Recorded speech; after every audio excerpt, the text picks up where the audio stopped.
নোয়াখালী জেলা যুবদলের আয়োজনে চৌমুহনী পাবলিক হল চত্বরে অবস্থান কর্মসূচি পালন করেন নোয়াখালী জেলা যুবদলের সভাপতি মঞ্জুরুল আজিম সুমন এর নেতৃত্বে নেতাকর্মীবৃন্দ।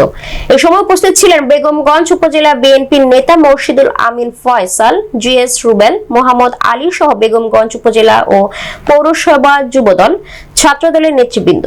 জেলা যুবদলের সভাপতি মঞ্জুরুল আজিম সুমন আমাদের নোয়াখালী জেলা প্রতিনিধি মঈন হোসেন সজীবকে বলেন, কেন্দ্রীয় কর্মসূচির অংশ হিসেবে আমাদের সকলের প্রিয় নেতা বিএনপি ভারপ্রাপ্ত চেয়ারম্যান তারেক রহমানের নির্দেশে আমরা মাঠে অবস্থান করছি। আমাদের কেন্দ্রীয় কর্মসূচি ছিল 14-15 আমাদের অবস্থান কর্মসূচি শান্তিপূর্ণ, আর 16 তারিখে আমাদের বেগম খালেদা জিয়ার রোগ মুক্তি, যারা শহীদ হয়েছেন তাদের আত্মার মাগফিরাত কামনা করে প্রোগ্রাম হবে।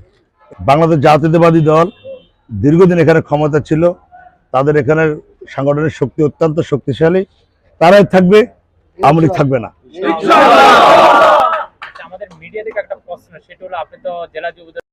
হ্যাঁ, অবশ্যই আমার নেতা কর্মীদের প্রতি নির্দেশনা হলো, আমাদের নেত্রী বেগম খালেদা জিয়া অত্যন্ত শান্তিপূর্ণ প্রিয় মানুষ। উনি মানুষের হক না হক এটা চায় না, উনি মানুষের সহাবস্থান চায়।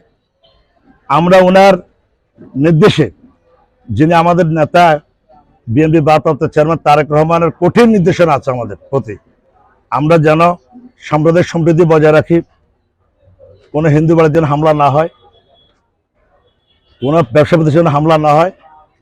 হিন্দুদের বাড়ি রক্ষা করার জন্য আমি আমার যুবদলের জেলা, উপজেলা, পৌরসভা, ওয়ার্ড, ইউনিয়ন এবং ইউনিটকে আমার সবিনয় অনুরোধ থাকবে, আমার নেত্রীর যে নির্দেশনা, আমার নেতা তারেক রহমানের যে নির্দেশনা, সে নির্দেশনা অনুযায়ী দেশ শতভাগ স্থিতিশীল হওয়ার জন্য হওয়া পর্যন্ত আমাদের নেতা কর্মীরা মানুষের দোকানপাট, ব্যবসা বাণিজ্য, মন্দির, মসজিদ, মাদ্রাসা পাহারা দিবেন।